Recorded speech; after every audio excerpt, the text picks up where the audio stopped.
तर आपण आता नेक्स्ट काढणार आहे टॉमी बार. स्क्रू नंतर न काढू. तर टॉमी बार बघा, टॉमी बार काय एक हॉरिझॉन्टल रॉड आहे, तो रोटेट करायसाठी यूज केला जातो. इथे दाखवले बघा असेंब्ली मध्ये. आपण हा स्क्रू जॉब काय करणार आहे, याच्या साहाय्याने रोटेट करणार आहे.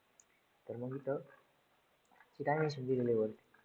तर बघा त्याचं पहिलं इथून इथपर्यंत 65 ची डायमीटर दिलेलं आहे, नंतर 45 डायमीटर. हा पण कसं आहे, सिलेंड्रिकल ऑब्जेक्ट आहे, याला आपण सेक्शन म्हणून करणार आणि नंतर परत सेम त्याचं रिव्हॉल्व कमांड यूज करणार, किंवा तुम्ही एक एक पण ड्रॉ करू शकता तिथं. पण रिव्हॉल्व कमांड फास्ट होईल, म्हणजे काय मिनिमम कमांड मध्ये पूर्ण ऑब्जेक्ट ड्रॉ झाला पाहिजे, अशा हिशोबाने ड्रॉ करायचं.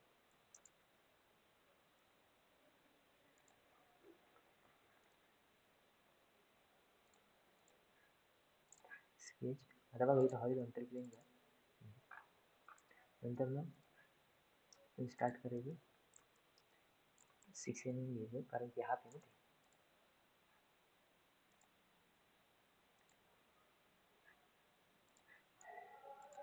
नंतर सेम किती इथं 65.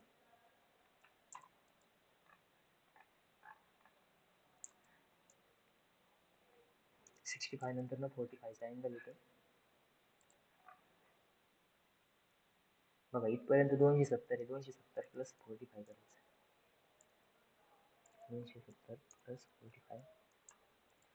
आता हे अंदाजे काढले मी. त्याच्यानंतर सेम बघा, आता हे 20 आहे आणि इकडचं टोटल डिस्टन्स दिलेलं आहे 280. मग काय करायचं, एक हॉरिझॉन्टल लाईन ड्रॉ करायची आणि तिला डिस्टन्स द्यायचं.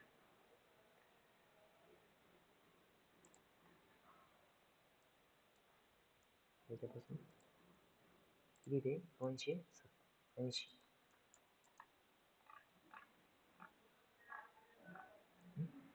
त्याच्यानंतर बघा याला मिड पॉईंटला घ्यायचं आणि याची डिस्टन्स दिलेली आहे आपल्याला 20. बरोबर. मग इथून काय करायचं, हा जो पॉईंट आहे इथून इथपर्यंत एक हॉरिझॉन्टल लाईन ड्रॉ करायची आणि बघा ती जिथं मॅच होईल तिथं इथं ट्रिम करून टाकायचं.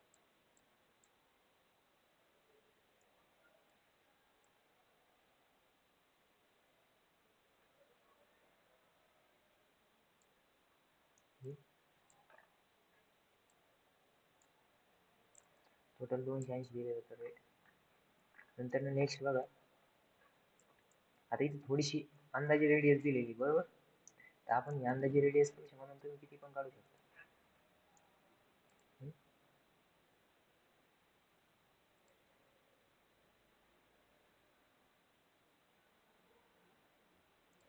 तुम्ही अशी काढली, आता सपोज किती 15 देऊन टाकू.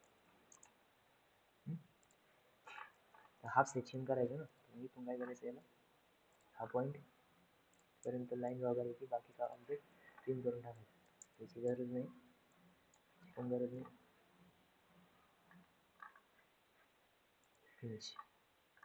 तर हा झाला आपला हाफ सेक्शन रिव्हॉल्व वेक्टर.